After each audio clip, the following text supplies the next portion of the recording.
les voy a pedir de paciencia si de repente apago el micrófono porque voy a empezar a toser, ahí todavía nos estamos recuperando, ¿no? Pero bueno, aquí estamos y un gusto saludarles. Maestra, no sé si quieran que yo empiece la presentación, la van a poner desde allá.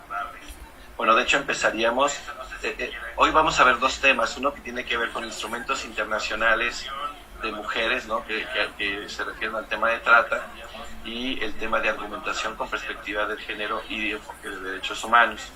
Entonces, con relación al primer punto, ¿no? Quisiera iniciar esta participación poniéndoles un video muy pequeño, ¿no? Sobre de dónde viene o dónde empieza el tema de la trata.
Bueno, lo vimos algo empezadito, pero aquí era para como empezar con esto, con algunos números. Estos números solo son en Estados Unidos, ¿no? Imagínense, 100 llamadas por día al centro de asistencia a víctimas de trata, bueno, sobrevivientes de trata. Pero bueno, era como para tener un contexto para empezar este tema. Y si me apoyan con la presentación, quisiera hacer un recuento. Entiendo que su primera sesión tuvo que ver justo con un tema histórico de la normatividad con relación a la trata de personas, ¿no? Y con relación a este tema histórico, pues justo hablando del tema de género, hay que considerar que justo el tema de trata se inicia visibilizando el tema de la comercialización de mujeres blancas. Incluso los tratados se llamaban Acuerdo Internacional para la Represión de la Trata de Blancas, ¿no? Entonces, los primeros tenían que ver con un tema meramente sexual, con un enfoque centrado en mujeres y centrado también en un tema racial, ¿no? Los primeros tratados tenían que ver justo con un tema de comercialización y forzar a mujeres blancas a tener sexo, o es donde se empieza a tener esta mirada. Entonces, los primeros instrumentos con los que contamos con relación al tema de trata de personas, pues tenían este enfoque, ¿no? Y tenemos por ahí el acuerdo de 1904, que es el Acuerdo Internacional para la Represión de la Trata de Blancas. Luego en 1910 la Convención Internacional para la Represión de la Trata de Blancas. En el 21 la Convención Internacional para la Represión de Trata de Mujeres y Niños, ¿no? Aquí ya se habla de mujeres como grupo poblacional y no solo las mujeres blancas, ¿no? En el 33 la Convención Internacional para la Represión de la Trata de Mujeres en Edad Plena. Y en el 49 la Convención para la Represión de la Trata de Personas y la Explotación de la Prostitución Ajena. Aquí ya se empieza a ampliar la visión. El documento con el que contamos actualmente es el Protocolo para prevenir, reprimir y sancionar la trata de personas en general, pero se pone un énfasis especialmente en mujeres y niños. si bien está enfocado, pareciera que está enfocado en mujeres y niños, vamos a ver que ahorita tendremos algunas reflexiones en el que pues prácticamente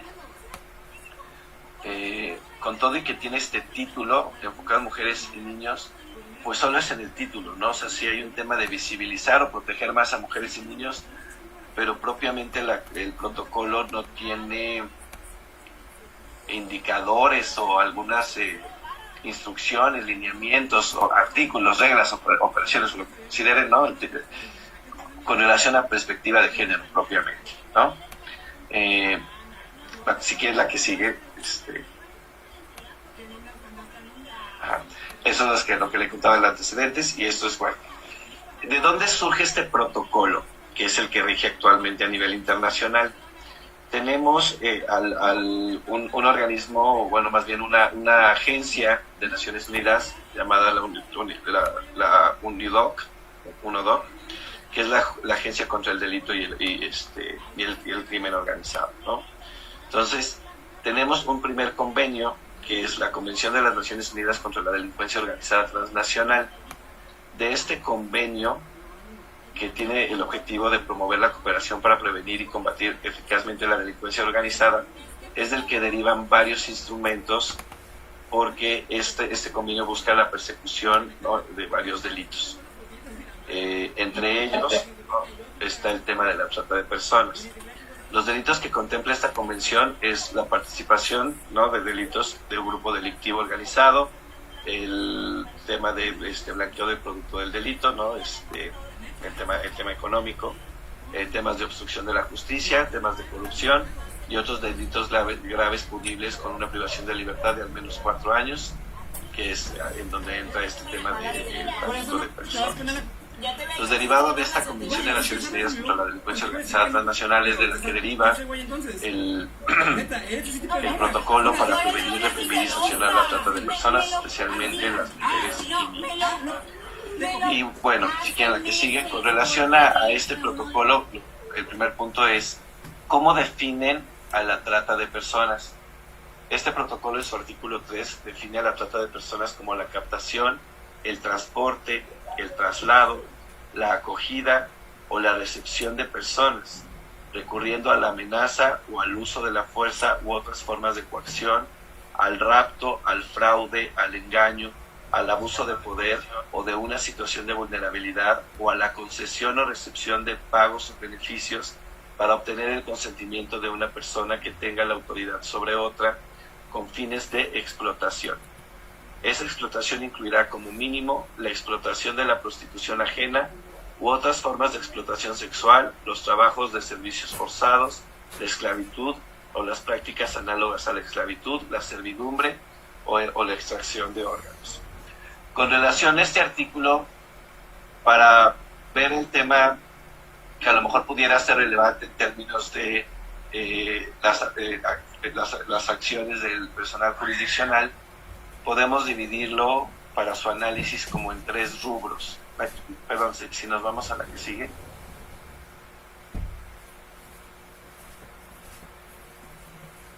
A la diapositiva.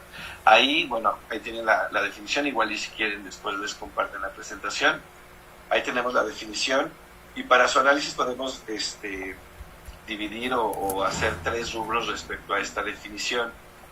Uno es propiamente cuál es la acción que se va a sancionar, siguiendo, vamos ahora sí a la que sigue. ¿Cuál es la acción que se va a sancionar? ¿Cuál es el medio por el que se comete la acción? ¿Y cuáles son los fines de la acción? Entonces, con relación a qué actos se sanciona la trata de personas, tenemos que captar, ¿no?, a alguien, transportar a una persona, trasladar a una persona, darle acogida o recibirlas. Esos son como los verbos, ¿no? O sea, son las acciones que podrían tipificar la trata de personas cuando se dé por qué medio, es decir, que se capte, se transporte, se traslade, se acoja o se reciba mediante amenaza o uso de la fuerza, mediante rapto, mediante fraude, mediante engaño, mediante abuso de poder, mediante concesión o recepción de pagos o beneficios. Y aquí lo importante también es la finalidad que tiene esta acción. lo que se busca es que haya una explotación de la prostitución ajena. Esto es relevante porque justo entre los debates cuando se realizó el protocolo se consideró que, bueno, haciendo un análisis de los diversos legislaciones del mundo, ¿no? Se observó que en algunos países estaba sancionada la prostitución y en otros era permitida. Entonces no se sanciona la prostitución ajena, sino por eso el término es tan específico respecto a la explotación de la prostitución ajena, justo para no entrar en conflicto con aquellas legislaciones que permiten, bueno, ya no hablaremos de prostitución, ¿no? El protocolo habla de prostitución, ahora hablaremos del término que se utiliza actualmente, es el trabajo sexual, ¿no? Otro fin es el trabajo o el servicio forzado, la esclavitud o prácticas análogas a la esclavitud, la servidumbre y la extracción de órganos. Y bueno, ahora sí, ¿esto qué tiene que ver con el género? De entrada, digo, y eso entraremos un poquito más adelante, hay ciertos fines que tienen una carga de género muy marcada, ¿no? O más bien los fines es donde podemos encontrar la carga de género. Pero antes de analizar esto, es importante que en términos de trata de personas y de género, hay otro instrumento que, si bien no es especializado en el tema de trata de personas, es especialización y explicar qué significa, ¿no? Y entonces tenemos una observación general que nos dice el artículo 6, cuando dice tomarán todas las medidas apropiadas, significa que esto. Suprimir todas las formas de trata de mujeres significa esto, ¿no? Empieza a explicar o a ahondar en el contenido de las obligaciones que tienen para los estados, ¿no? Los artículos de la CEDAW. Luego tiene una segunda función que es una función no jurisdiccional, pero sí contenciosa, ¿no? Tiene una jurisdicción contenciosa en el cual resuelve casos. O sea, se puede solicitar a la CEDAW la intervención para resolver determinada controversia porque alguna mujer considere que el estado en el cual tiene una residencia o por el cual está transitando ha transgredido sus derechos humanos y en particular ha transgredido obligaciones que establece la convención, ¿no? La CEDAW.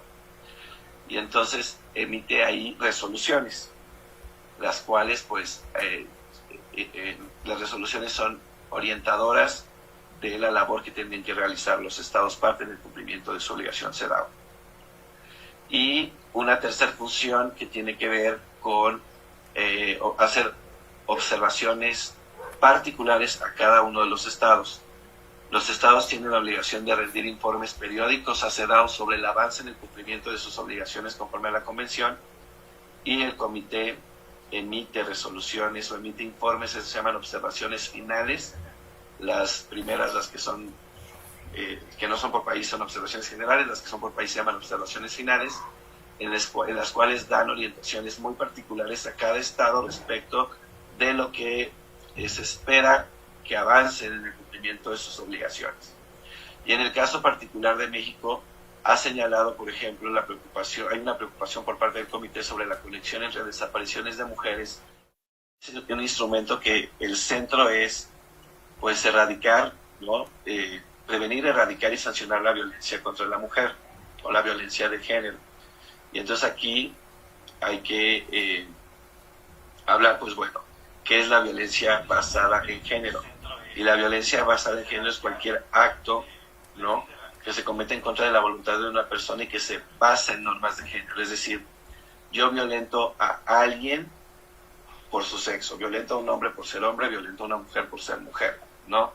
Estas cuestiones que, bueno, parto de que ya con los cursos que hemos tomado de perspectiva de género sabemos que de dónde viene esta razón de género, ¿no? Cuáles son las razones de género, ¿no? Y también es esta violencia basada en relaciones de poder desiguales, ¿no? Relaciones jerárquicas laborales, incluso relaciones en la familia, ¿no?, en las cuales se considera que determinada persona ejerce o tiene un poder sobre otra persona, ¿no?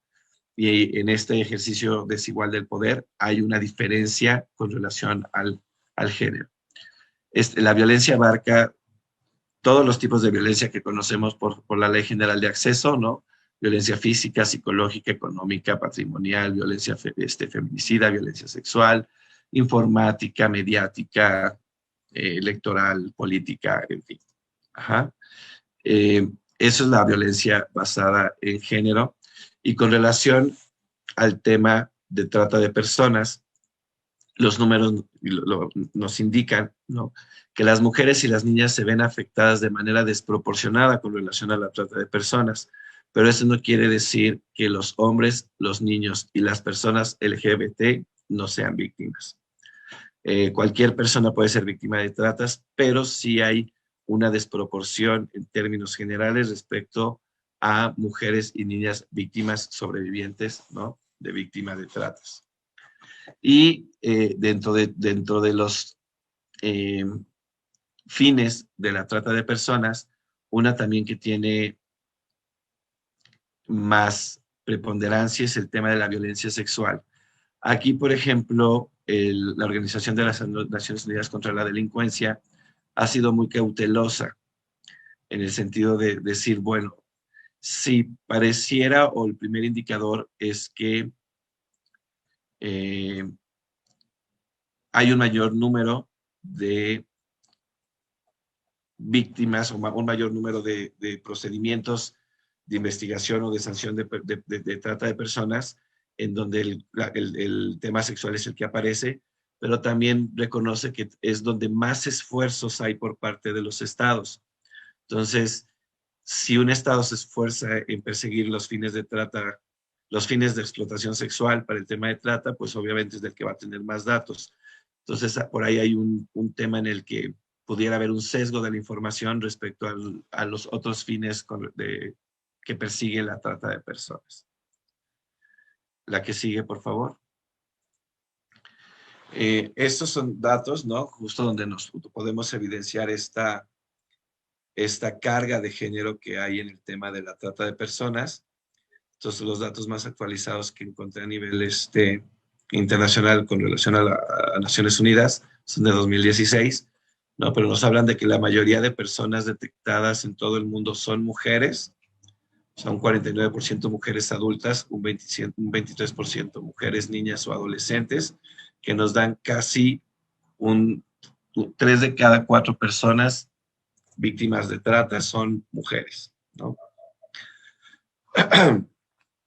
Con relación, por ejemplo, a los fines, ¿no?, solo un 35% de las víctimas de trata con fines de trabajo forzoso son mujeres, tanto adultas como niños.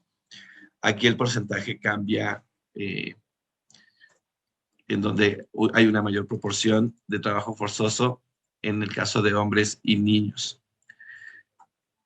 ¿Por qué creen ustedes que pasa esto? Aquí para que empecemos a dialogar y empecemos a reflexionar.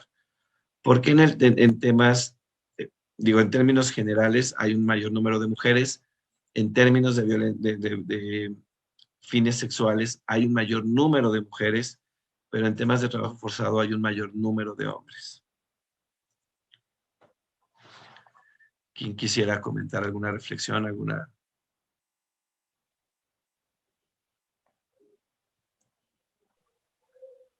Buenas tardes, maestro. Buenas tardes, Maricruz. Bueno, pues yo considero que por las propias características físicas de cada ser humano, ¿no? Y también un tanto, pues la historia lo dice, ¿no? Dicen que la prostitución es el oficio o el trabajo más viejo que se ha utilizado y cómo siempre la sociedad la construyeron los hombres y a las mujeres pues solo pues utilizaban, ¿no?, como un objeto sexual. Y el trabajo, pues obviamente por la constitución de un hombre, ¿no?, que es más apto para realizar ese tipo de actividades. Esa es mi opinión. Muchas gracias, Maricruz. ¿Alguien más quiere hacer alguna aportación?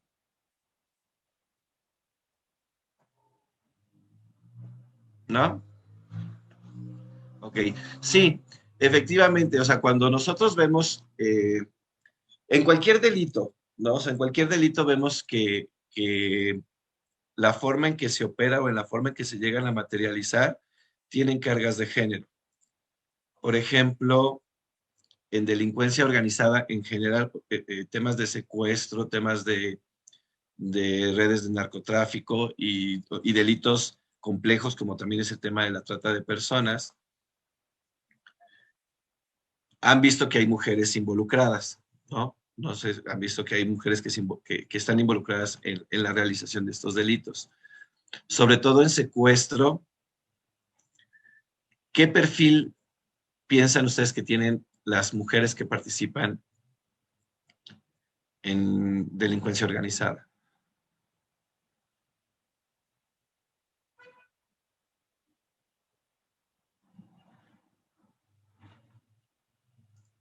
¿Nadie? Buenas tardes, maestro. Buenas tardes. Yo creo que el perfil generalmente es de cuidadoras. Son las que una vez que se lleva a cabo la privación de la libertad y la llevan a la casa de seguridad, las mujeres son las que se encargan de cuidar generalmente. Es correcto. A ver, no vamos a negar que existen mujeres en niveles de mando, las hay, ¿no? Pero son las menos. Generalmente mujeres que intervienen en delitos complejos como es los que tienen que ver con delincuencia organizada, lo que hace la propia delincuencia organizada es reproducir el rol de género.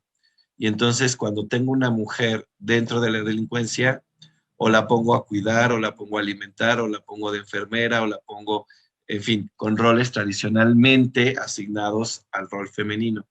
Y quien tiene generalmente, ¿no? Y recalco generalmente porque no es la totalidad, ¿no? Pero quien generalmente tiene el rol de dominio, el superior jerárquico, el que realiza la acción fuerte, por decirlo de alguna forma, pues es el hombre. Entonces, esto lo vemos también en la trata de personas, o sea, los fines de la trata de personas, y aquí les pido igual, si me apoyan, que la presentación nos regresemos a la diapositiva donde tenemos los fines. Ajá. Los fines tienen una carga de género no, no normativa, ¿no? Sino las redes de delincuencia organizada les asignan esta carga de género. Y entonces cuando hablamos de explotación de la prostitución ajena u otras formas de explotación sexual, generalmente la mayoría de las víctimas o sobrevivientes de trata son mujeres. Cuando hablamos de trabajos o servicios forzados, ¿no? Veíamos que generalmente son, o en su mayoría son hombres en edad adulta. Cuando hablamos de esclavitud o prácticas análogas a la esclavitud, aquí es un poco más genérico, ¿no? Los datos ahí están más o menos equilibrados. Cuando hablamos de servidumbre, ¿qué se imaginan en dónde está más la carga? ¿En mujeres o en hombres y por qué?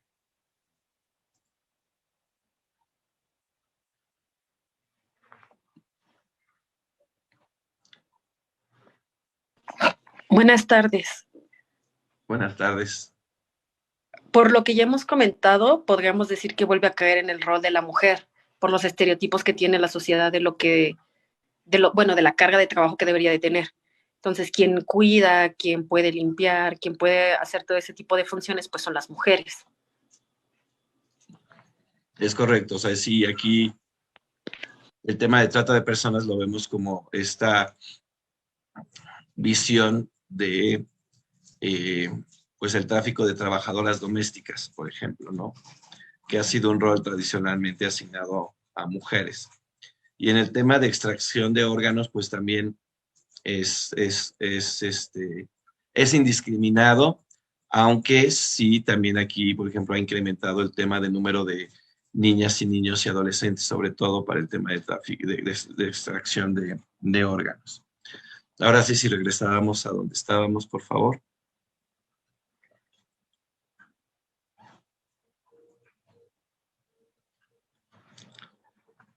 Muchas gracias. Y entonces, bueno, ahí vemos que la mitad de las víctimas de trata para trabajos forzados, ¿no? Son hombres adultos. Otro dato, ¿no? Si quieren nos pasamos a la siguiente diapositiva.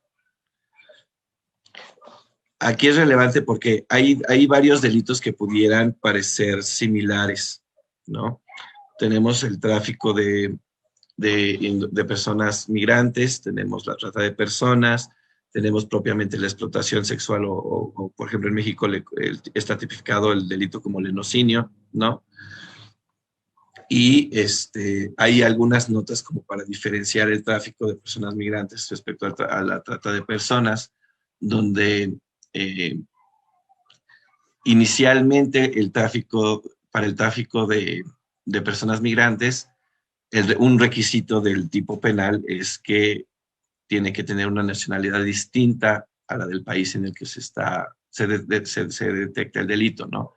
En el caso de trata de personas, bueno, aquí puede configurarse el tema de tráfico de migrantes o elevarse al tema de tráfico de personas cuando se detectan los medios y las finalidades que establece el artículo 3 del protocolo. Y esta estadística lo que nos menciona es justo el número de nacionalidades de las víctimas detectadas en los países de destino por región, ¿no?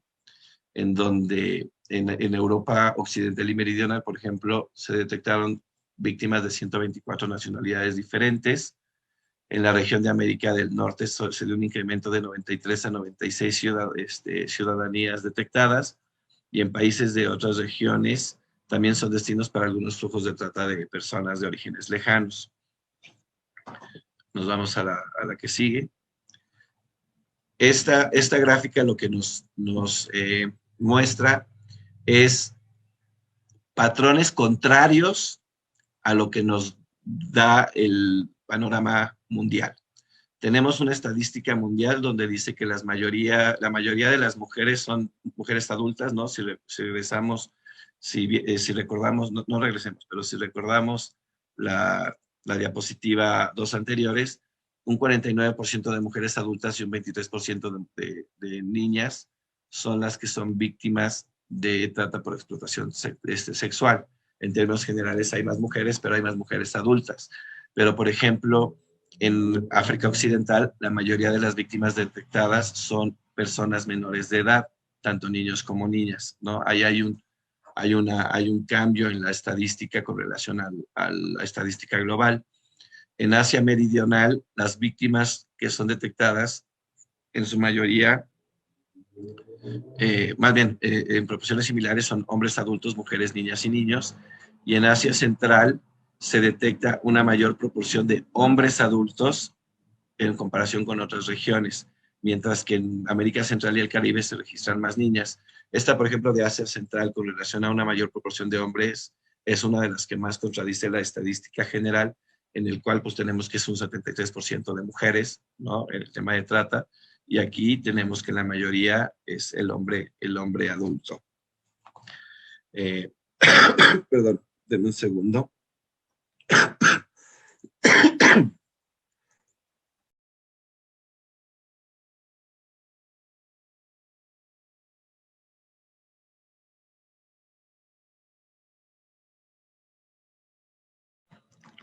Ya, disculpe. Bien. Y antes de seguir con la siguiente diapositiva, me gustaría ahora, si me apoyan, con el segundo video que les tengo para compartir, que justo luego cuando hablamos de estos temas, pues bueno, venimos, damos números, damos leyes, y de repente es una visión que desde mi punto de vista puede parecer un poco fría. Entonces me gustaría ponerles este video más bien para que veamos justo los rostros de la trata de personas.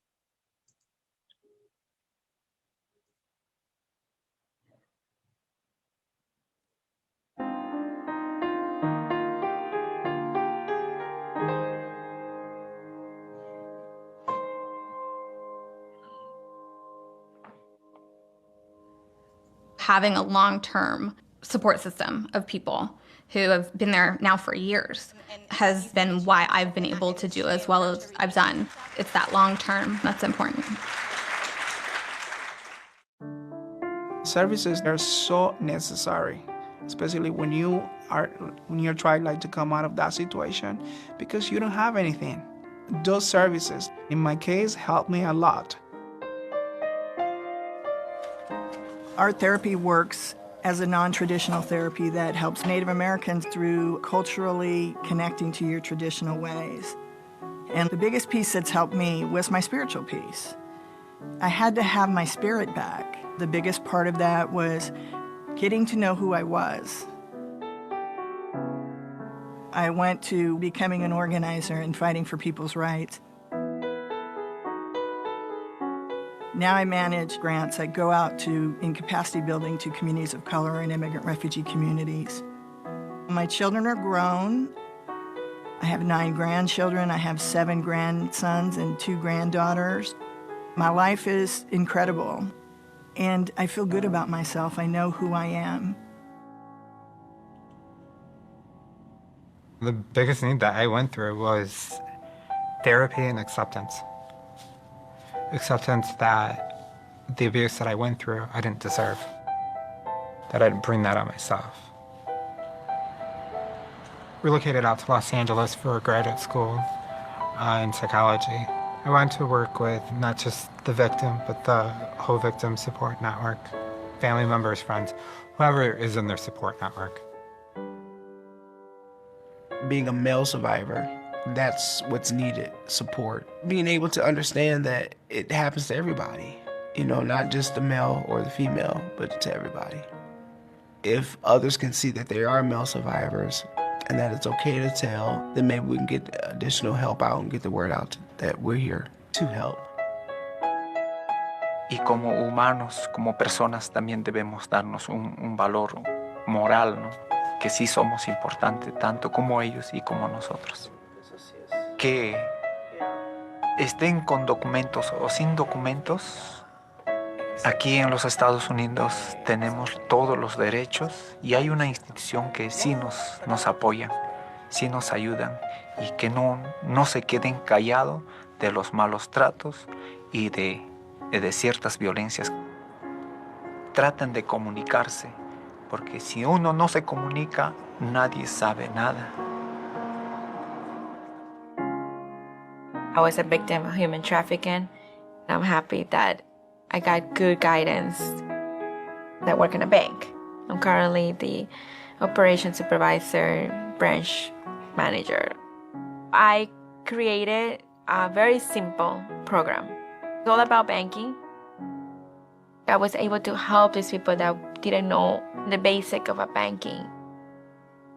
They felt that I helped them a lot, and that was a good experience for me. Hi, kamusta po? I want to help my community. Get paid for the overtime. So as a Damayan community, I came out from the darkness. I think that's very powerful to meet workers, to encourage them to really to know their rights and to be part of this community.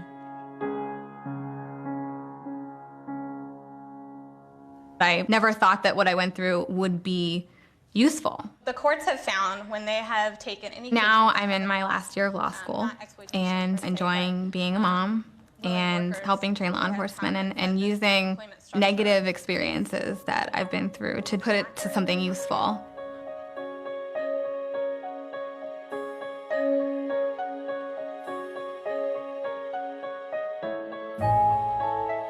As a journalist, I am just one of the few people who not only can write, but can actually put their experiences together in a book. Because writing the book was both therapeutic and challenging.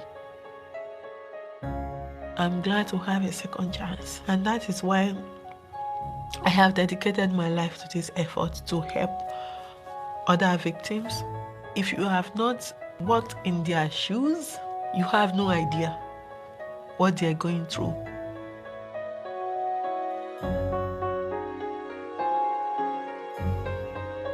We need to focus on that person first. Because when they have reached to be survivors, that's when they love themselves again, they have self-worth, and then they're resilient, and they want to continue with life. For a person that have been through human trafficking situation, I recommend that think about what you want to do in life. There are a lot of things out there for you. It's never late. It's never late. There will be a lot of people out there to help you.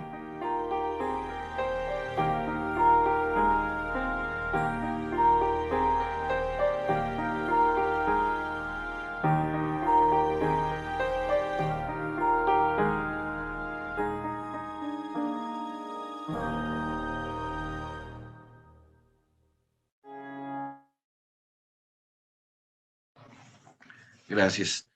Bueno, como ven, con relación a lo que el perfil de víctimas, bueno, el video nos muestra, ¿no?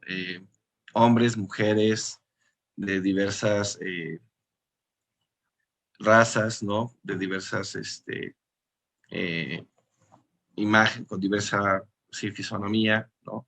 Entonces, esto como para ver que, bueno, el tema de trata, el perfil de la víctima puede ser cualquier persona, ¿no? Independientemente, digo, las estadísticas nos sirven como para justo poder centrarnos y enfocar esfuerzos en determinados puntos, ¿no? Sabemos que por eso los estados se han esforzado mucho en el tema de trata de personas, mujeres y niñas con relación a explotación sexual, pero al final de cuentas no conoce género, no conoce razas, y tener esta mente siempre abierta respecto al perfil de las víctimas. Y aquí el género lo que nos ayuda justo es como más bien a visibilizar solo cuando sí tenemos una víctima mujer o tenemos una víctima niña, ¿no? Poder identificar estas razones por las cuales son objeto de este tipo de finalidades o de este tipo de conductas. Y vámonos ahora al tema de el perfil de la persona tratante. Regresemos, por favor. Ah, ya, sí. Antes de que, digo, espero que no lo hayan visto bien, pero antes de irnos al perfil de la persona tratante, me gustaría hacerles una pregunta, y es, ¿cuál consideran ustedes, o en su imaginario, cuál sería el perfil de una persona tratante? ¿O qué esperaríamos de una persona? ¿O quién esperaríamos que fuera una persona tratante?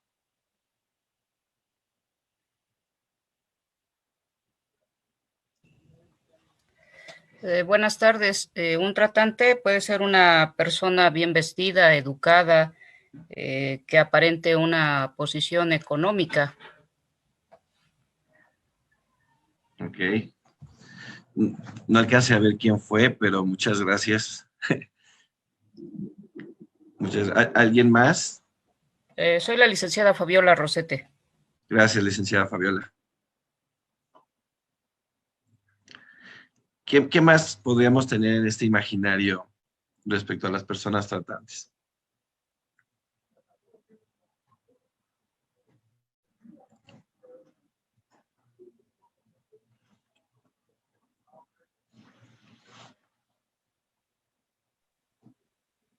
Yo otra vez.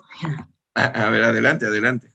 Sí, bueno, pues, por ejemplo, pues aquí en el estado y que conocemos asuntos de esa naturaleza, bueno, pues sabemos que son personas manipuladoras y que generalmente sus víctimas, pues, son mujeres que son muy influenciables y de escasos recursos, sin núcleos familiares sólidos y, o sea, no, generalmente pues no son guapos, no son bien parecidos, pero son muy manipuladores, ¿no? Y saben como a qué perfil de mujer enganchar, hablando de bueno, de la actividad sexual, con fines de explotación sexual. Ok. Gracias, licenciada Maricruz. ¿Alguien más que quisiera comentar?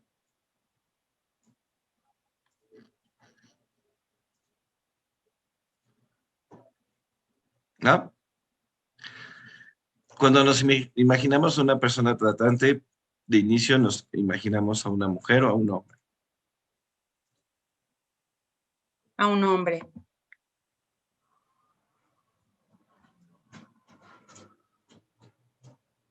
A un hombre, ¿no? Bien. Si quieren, ahora sí nos vamos con la diapositiva.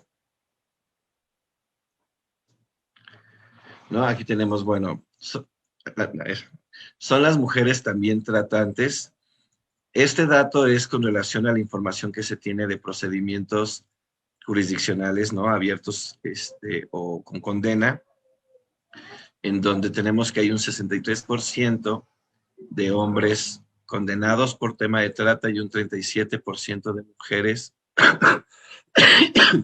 Denme un segundo.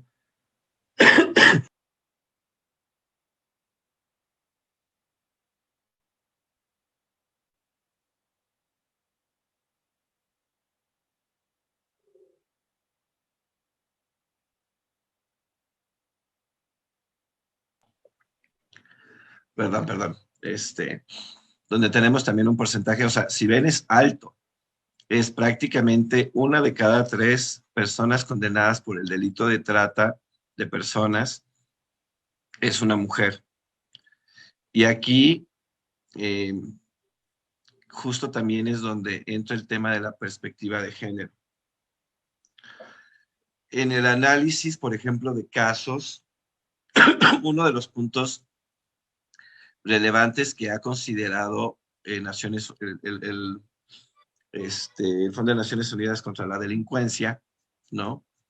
Es el tema del consentimiento de la víctima. Ajá.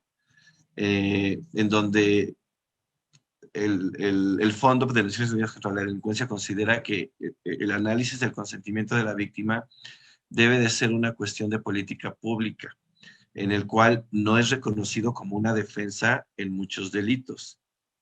Ajá. Aquí el foco se da en las personas perpetradoras, pero en el de la víctima no está tanto bajo examen.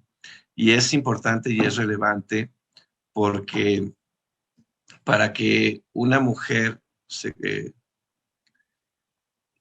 considere víctima, ¿no? El análisis del consentimiento se versa sobre si fue libre, sobre si fue informado, es decir, no se dio alguno de los medios de los que establecía o de los que establece el artículo 3, es decir, no hubo coacción, no hubo un aprovechamiento de las condiciones de vulnerabilidad, en fin, entre otros, ¿no? Y eso es relevante porque justo cuando se hace el análisis de quiénes son las mujeres tratantes, quiénes creen que son, no, digo, en un gran porcentaje, quiénes creen que son las mujeres que están condenadas por ser tratantes.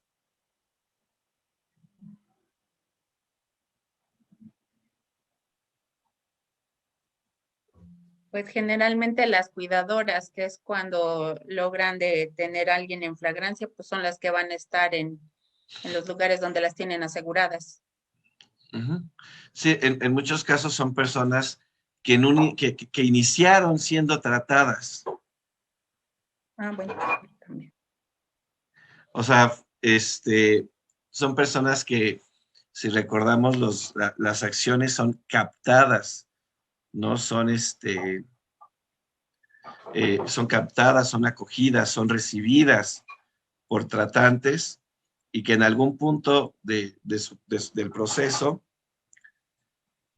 terminan participando dentro de la red con algún puesto como siendo la cuidadora, el anzuelo, en fin, ¿no? Y que generalmente tienen alguna relación de dependencia con un tratante hombre. Ajá. No todos los casos, insisto, ¿no? O sea, hay mujeres, puede haber una mujer tratante líder, sí, pero en una gran mayoría de casos, la mayoría de las víctimas de trata son mujeres, perdón, la mayoría de las mujeres tratantes son mujeres que iniciaron siendo mujeres tratadas y que en esta óptica, al momento de analizar los casos, justo la pregunta aquí es si la mujer tratante es una mujer tratante o sigue siendo una mujer tratada. Ajá. Este tipo de análisis, regresando a lo que les decía al inicio, este tipo de cuestiones son las que no observa el protocolo, ¿no? El protocolo, que es el que nos rige actualmente en términos de instrumento internacional, si bien especifica que que es un protocolo para atender especialmente a mujeres y niñas, mujeres y niños, establece este énfasis en mujeres y niñas, pero sin establecer lineamientos muy puntuales de perspectiva de género respecto a cómo atender estas situaciones cuando tenemos una mujer, no solo una mujer tratada, sino una mujer tratante, que en todo caso, por lo menos de entrada tiene una doble calidad, que es mujer tratada, mujer tratante, y conforme a eso tener una determinación. Donde sí nos da la puerta abierta a hacer este tipo de análisis es justo la CEDAW como instrumento especializado en derechos de la mujer para erradicar, sancionar la violencia contra la mujer, en el cual pues sí nos pide tener esta atención puntual en el caso de las mujeres que son tratantes, ¿no? Para que tengamos justo esta visión, esta perspectiva integral de género en el cual podamos abordar todo lo que implica la perspectiva de género, lo que implica por ejemplo, nosotros tenemos una metodología, ¿no? Para la incorporación de la metodología de género en el actuar jurisdiccional. ¿En qué fase? Si recordamos la metodología, tenemos en mente la metodología de la Corte.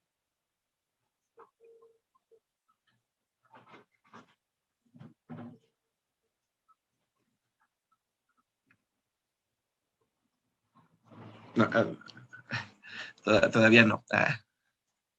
No.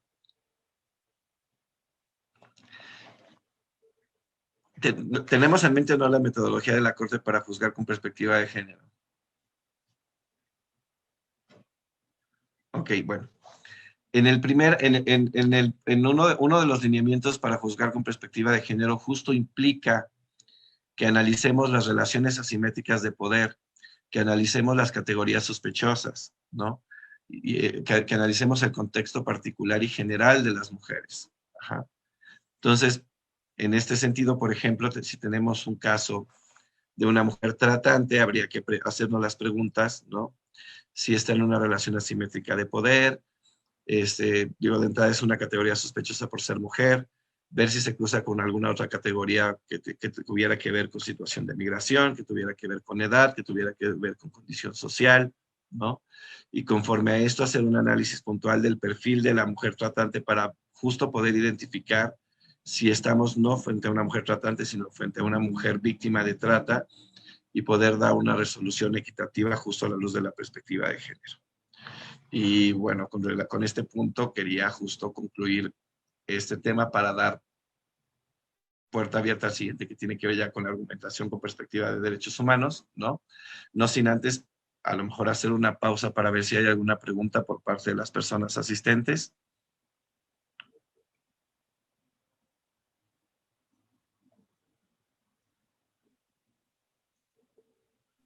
Hola, yo sí quisiera hacer un comentario, si me lo permite. Adelante, licenciada Alma. Bueno, justo en este último punto que abordaba sobre el caso de las mujeres que son tratantes o tratadas, aquí en Tlaxcala existe un estudio realizado por Oscar Montiel, que varios de los que estamos aquí lo hemos escuchado también, antropólogo tlaxcalteca, especialista en este tema de igual manera, y es un artículo que analiza justo el papel de las mujeres dentro de este sistema que él llama proxeneta, ¿no? ¿Cuáles son las categorías? ¿Cómo es que pasan? ¿Cómo es que se convierten en mujeres tratantes? ¿Y cuál es todo este proceso que viven, ¿no? Dentro de las redes? Entonces, me parece muy importante en estos estudios de contexto y efectivamente para analizar estas relaciones de poder, el aterrizar de manera regional este fenómeno, porque como bien lo decía, no queda claro en los instrumentos internacionales, pero los estudios desde la antropología social con perspectiva de género feminista sí nos ayudan mucho para comprender este tipo de relaciones. Gracias. No, muchas gracias a usted, licenciada Alma. Voy a pedirle que en algún momento del siguiente tema retomaremos este punto de los informes que menciona, o de los artículos, sí, de los artículos y estudios que usted menciona. Claro que sí. ¿Alguien más? ¿Alguna duda? ¿Pregunta?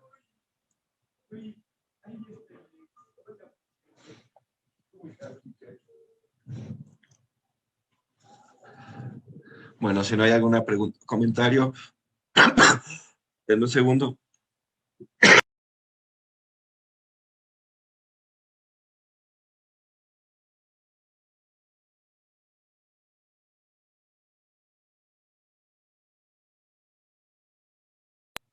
Disculpen estas pequeñas pausas, pero como les comento, bueno, venimos saliendo ahí de un temita de salud, del que nos venimos recuperando apenas. Bueno, ahora sí pasaríamos al siguiente módulo. Nos quedamos ahí, por favor.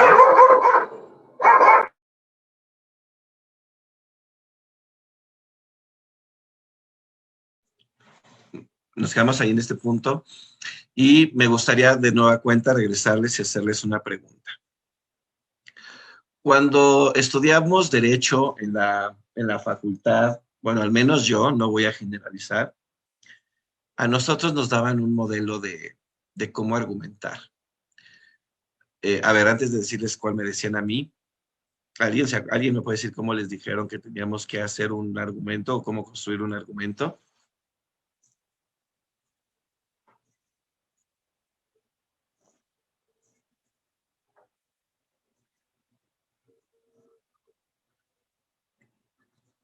¿O ya no se acuerdan qué nos dijeron en la escuela?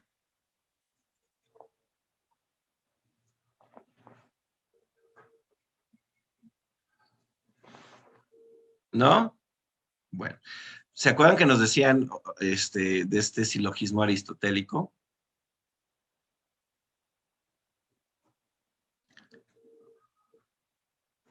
Ajá, donde preposiciones fácticas. Teníamos una premisa mayor, una premisa menor y una conclusión. No sé si así se los enseñaron a ustedes.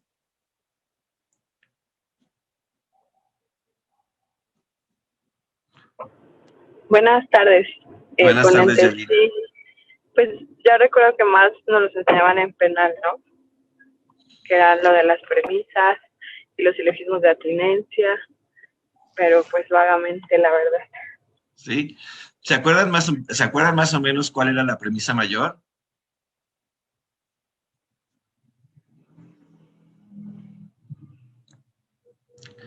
Bueno, les ayudo a recordar. Bueno, o más bien ustedes me dicen si se los enseñaron así a ustedes o no. A mí me lo enseñaban así, ¿no? Entonces decían, tenemos una premisa mayor que va a ser la norma. Y pensando en lo que nos decía Yalina de los ejercicios que teníamos en derecho penal, nos decían, a ver, premisa mayor, comete el delito de homicidio aquel que priva de la vida a otro, ¿no? Y luego teníamos una premisa menor, que era la preposición fáctica o la premisa fáctica.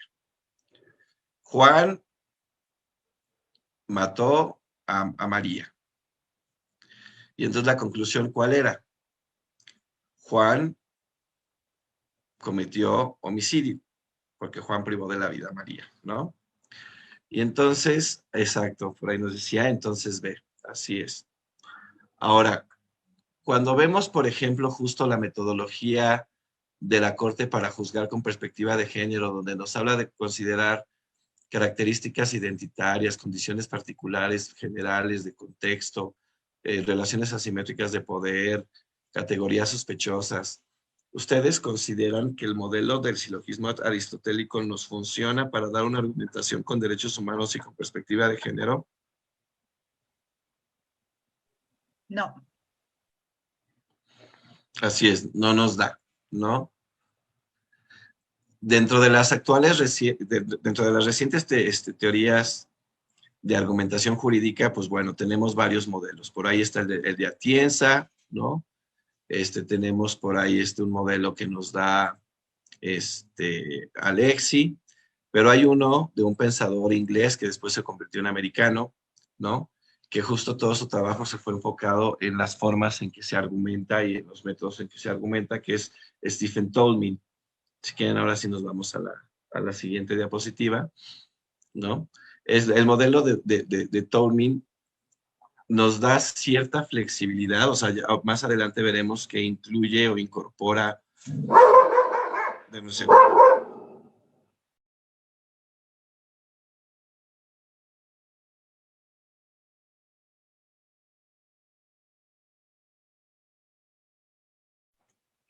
Disculpen, ahora mi perro fue el que se puso un poquito loco. Vamos a encontrar en el modelo de Tolmi los elementos del silogismo, pero los vamos a ver desglosados y ampliados de tal forma que pudiéramos incorporar elementos que el silogismo tradicional no nos permite. Ajá. Y entonces su modelo empieza, bueno, por definir qué es un argumento, ¿no? ¿Cuál es la finalidad de un argumento? Y entonces dice que un argumento es un razonamiento que demuestra algo, que refuta algo, o que justifica algo. Ajá.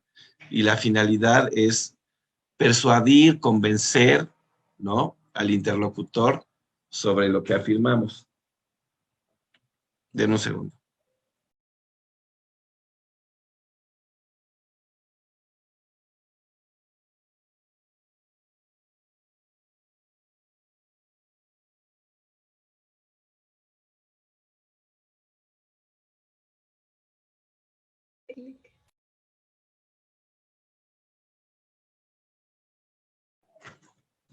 Ya, pero en este caso, por ejemplo, pues es como a lo mejor un abogado postulante intenta persuadir a un juez para que valide su postura dentro de un juicio, o como un juez, bueno, justo emite una sentencia en la que busca de alguna forma dar razones para decirles a las partes que su resolución es la adecuada, que le dio la razón a una u otra parte porque es lo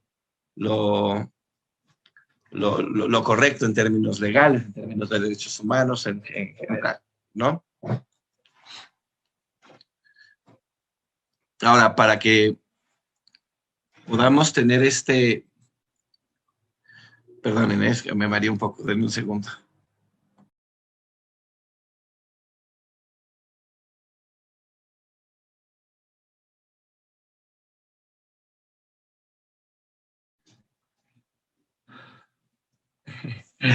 De verdad, disculpen, estoy haciendo acá el esfuerzo para...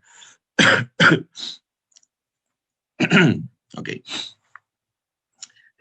Lo que busca el modelo es justo tener un diagrama integral, ¿no?, que nos permita poder realizar un argumento que no solo esté basado en un tema de norma, hecho, conclusión, ¿no?, sino que nos permita visibilizar otras circunstancias. Y la parte justo central del modelo argumentativo de Tolmin son las razones.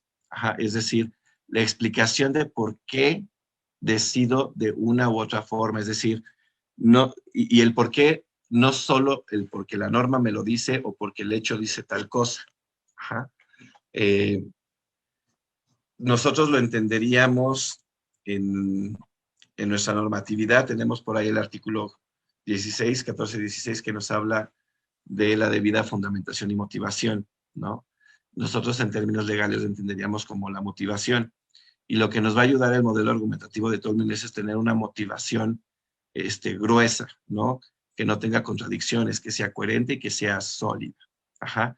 Y que pudiera estar blindado frente, en el caso de la actividad jurisdiccional, por ejemplo, frente a una posible revocación o modificación de la sentencia ante el superior o ante un amparo, ¿no? Nos vamos al que sigue, por favor. Entonces, Tolmin no era abogado, ¿no? O sea, su modelo no es un modelo de argumentación jurídica propiamente, a lo mejor como el que sí podría ser el de Atienza o el de Alexi, ¿no?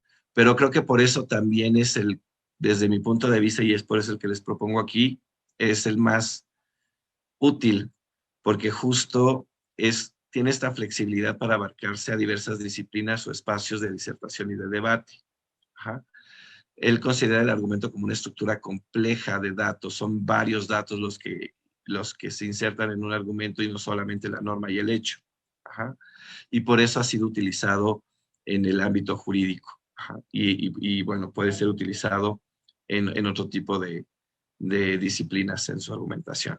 Nos vamos a la que sigue, por favor. Esto es lo que ya platicábamos, ¿no?, al inicio de la sesión, sobre que el silogismo aristotélico es para entender qué es lo que pasa con las premisas. O sea, el silogismo aristotélico no nos permite hacer una pregunta. O sea, si yo veo Juan, a ver, el delito de homicidio es aquel que priva de la vida a otro, comete el delito de homicidio aquel que priva de la vida a otro. Y luego Juan privó de la vida a María, entonces Juan cometió homicidio. ¿Qué pregunta importante para los derechos humanos y para la perspectiva de género nos está faltando ahí?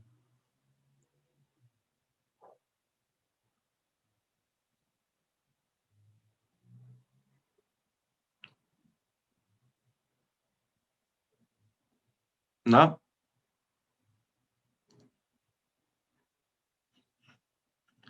Pregunta, ¿qué pregunta?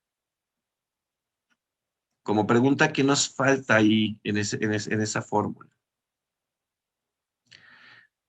Que en términos generales hay veces que conforme a esta teoría del autor y no del acto, perdón, teoría del acto y no del autor, no era necesario hacerlo, ¿no? Juan privó de la vida a María y punto, Juan es homicida. ¿Qué pregunta nos falta ahí? Exactamente, Guadalupe. ¿Por qué? El por qué es una pregunta relevante en la argumentación desde una perspectiva o un enfoque de derechos humanos o de perspectiva de género. Y el por qué, cuando respondemos el por qué, damos razones de por qué. Y por eso el modelo de Tolmin, que es el que está centrado en razones, es un modelo que puede ser útil para una argumentación con perspectiva de derechos humanos y perspectiva de género. Ajá. Nos vamos a la que sigue. Entonces, Tolmin propone un modelo que contiene 6 pasos, más que pasos son 6 elementos, ¿no? Que, bueno, ahorita veremos el diagramita, ¿no? En el cual la idea es que en cada ejercicio argumentativo pudiéramos realizar varios diagramitas en el que demos varias razones y nos quedemos con aquel que pudiera ser el mejor argumento, que esté lejos de dogmas, de prejuicios, ¿no? Y que traten de imponer una supuesta veracidad. El argumento del silogismo aristotélico no permite, ¿no?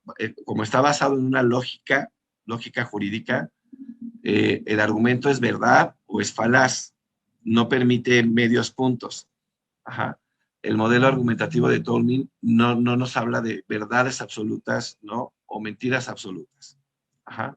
Justo al tener en mente estos 6 elementos, nos da la posibilidad de poder calificar incluso un argumento. Ajá. Nos vamos a la que sigue, por favor.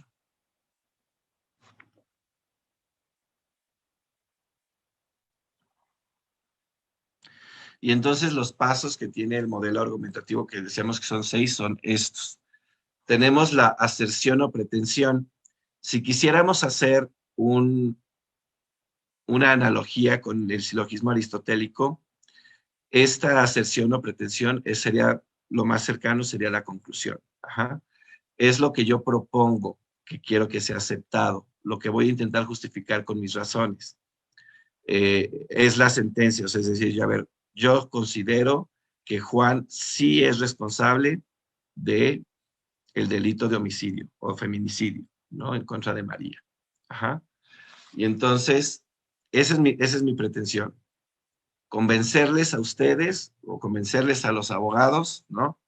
Que conforme a lo que yo observé y vi, ¿no? Y me trajeron con pruebas o lo que sea, para mí, Juan sí es culpable del delito de homicidio. Esa va a ser mi aserción, va a ser lo que yo voy a tratar de convencer a los otros. Luego tenemos evidencia o datos. Esto, evidencia o datos, en el término del modelo argumentativo de Tolmin, nos podría confundir. Cuando hablamos nosotros en lo jurídico de evidencia, referimos a pruebas, pero aquí nos vamos a referir a la parte fáctica. Es decir, la evidencia o datos dentro del modelo argumentativo de Tolmin es la premisa menor del silogismo aristotélico. Es decir, es la parte fáctica. ¿Cuáles son los hechos del caso? En este caso, pues habíamos visto que Juan cometió el delito de homicidio porque Juan mató a María. Pero aquí justo sí nos permite en esta evidencia o datos dar más datos, decir, bueno, Juan cometió a María, Juan asesinó a María a tales días, a tales horas, y ahí nos permite poner qué nos dice Juan respecto a por qué cometió a María. Juan dice que mató a María por esto, esto, esto y esto. Esos serán los hechos del caso. Ajá. Luego tendremos la garantía o justificación y el respaldo o apoyo. Estos los junto porque estos dos son la parte central o la parte de aporte del modelo de Tolmin, ¿no? Donde nos va a decir cuál es el conector entre el hecho y la pretensión.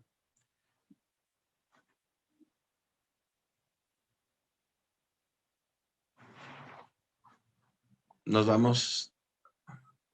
Ajá, ahí. Ya se volvió loco. Ahí, sí.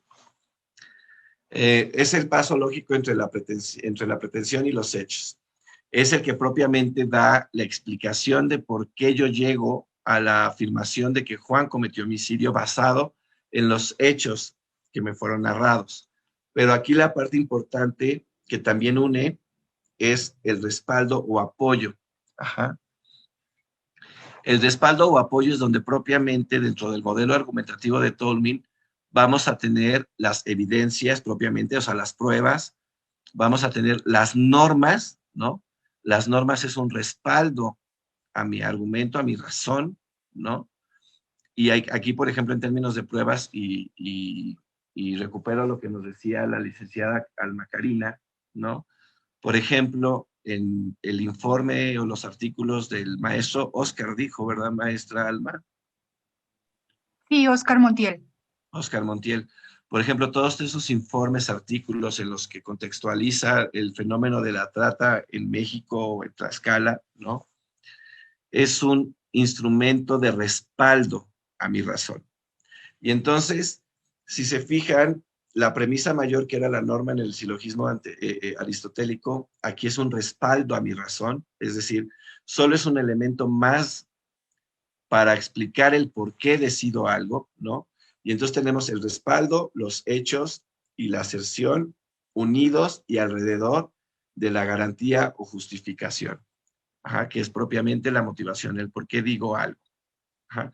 Yo sé que incluso muchas y muchos de ustedes en sus resoluciones ya hacen esto de motivar, fundar, con hechos, con normas, ¿no? Con pruebas, para llegar a una conclusión. Pero para que vean que incluso esto que hacemos lo podemos estructurar de una forma distinta para que sea más claro y que no nos quedemos con el silogismo tradicional que de repente justo deja de lado estas razones. Ajá. Y luego algo que tiene adicional también el modelo argumentativo son los cualificadores modales y las refutaciones o reservas. Estos cualificadores modales, si recuerdan, les comentaba que el silogismo aristotélico o es veraz o es falaz. Ajá. No hay medias tintas. En el modelo argumentativo de Tolmin, el cualificador modal, lo que nos va a decir es qué tan seguro o con qué nivel de certeza o fuerza tiene mi conclusión. O sea, yo puedo afirmar más allá de toda duda que Juan es responsable del delito de homicidio, o a lo mejor en mi argumentación me dice, Juan probablemente es culpable del delito de homicidio. Si derivado del sustento argumentativo de las razones y de los respaldos me da un probable, pues por indubio pro reo yo tendría que absolver, y entonces mi aserción es no es culpable, ¿no? Y no es culpable no porque no tenga elementos, sino porque los elementos no superaron la duda razonable. Ajá. Entonces, aquí vean ya cómo este calificador también nos va a permitir poder calificar una determinación y ver si nos vamos a un sentido o a otro. Y otro elemento del modelo argumentativo es la refutación o reserva. Y esto es lo que también muchas veces hacemos también a lo mejor en la práctica. Esto no queda necesariamente expuesto en una resolución, pero es anticipar por dónde nos pueden pegar. Ajá. O sea, por dónde podría refutar. El abogado postulante se anticipa a qué podría refutar la defensa, que podría refutar el MP que podría refutarle la defensa. Los anticipa y con esta anticipación refuerza su argumento. Entonces, esa estructura es bastante completa o más completa que el silogismo aristotélico y es una herramienta o es un modelo útil para poder argumentar con perspectiva de derechos humanos. Nos vamos a las que sigue, por favor.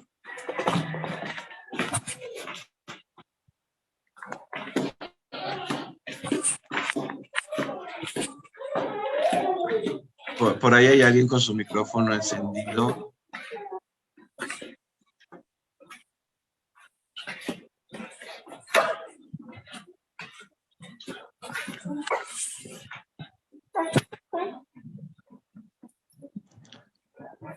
Creo que es Anaí, por ahí sí, Anaí Gutiérrez.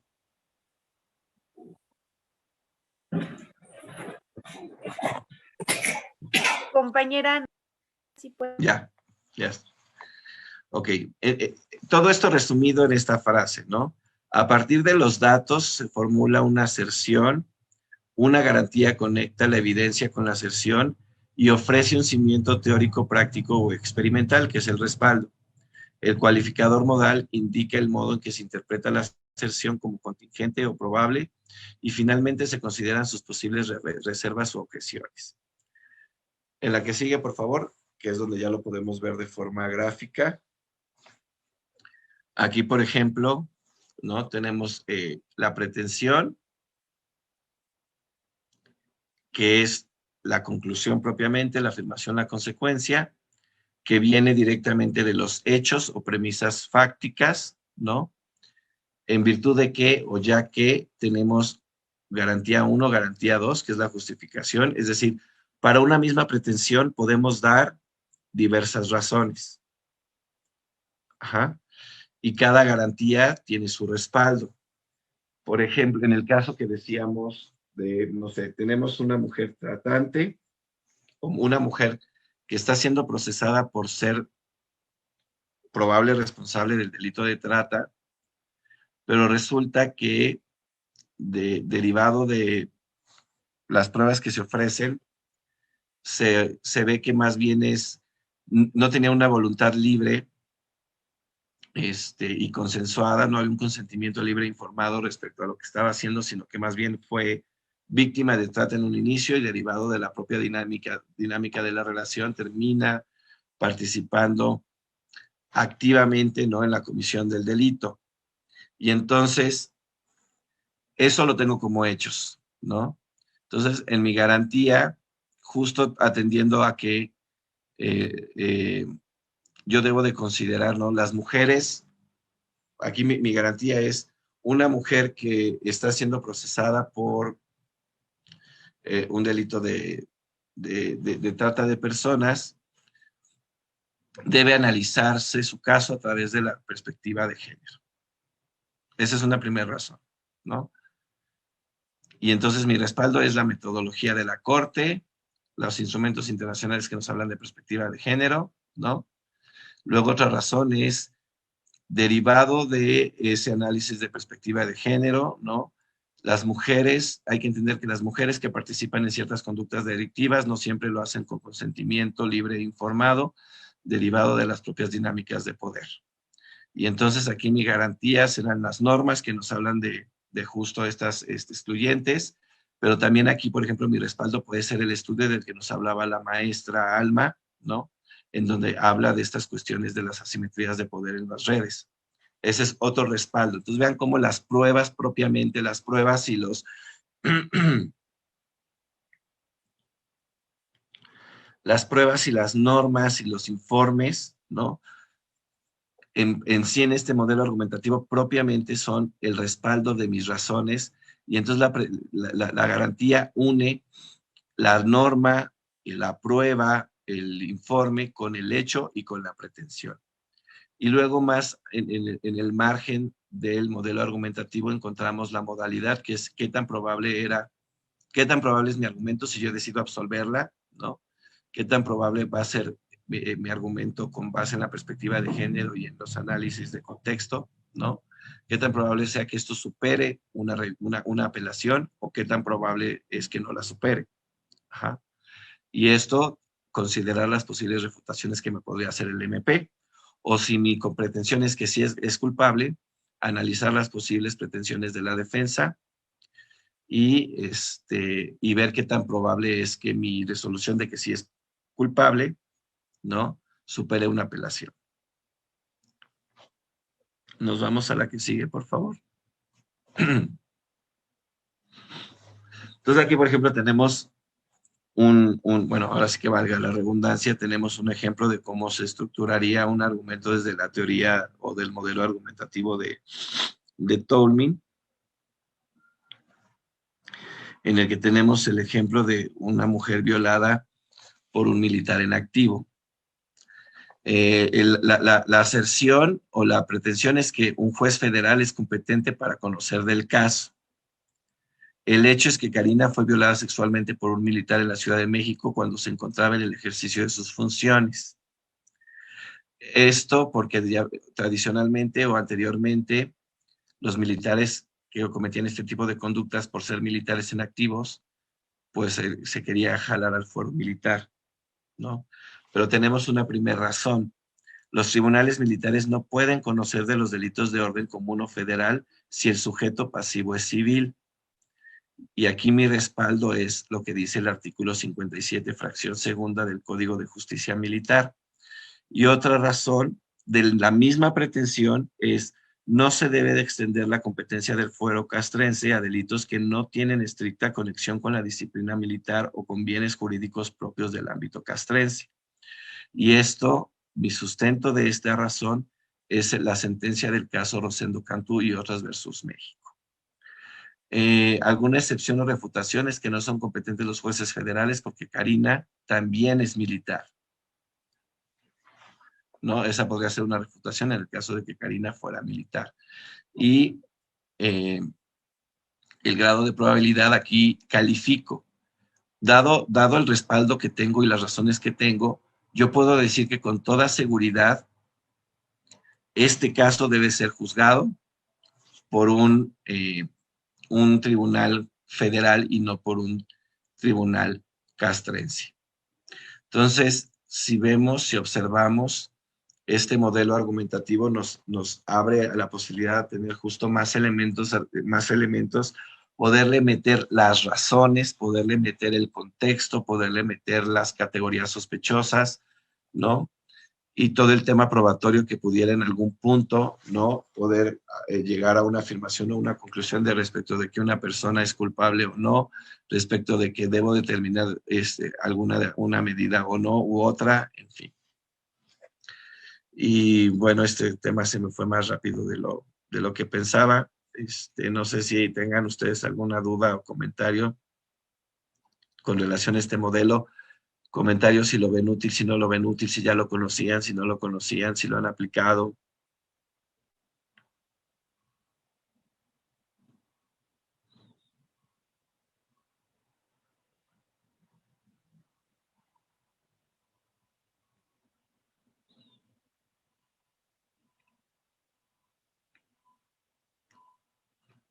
Nada, no hay dudas, no hay comentarios.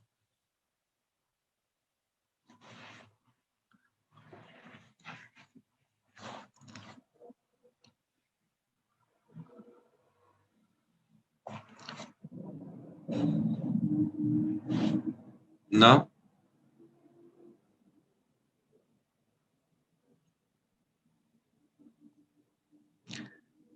Bueno, si no hay dudas o comentarios y el tribunal me lo permite, pues igual y la podríamos dejar aquí la sesión de hoy.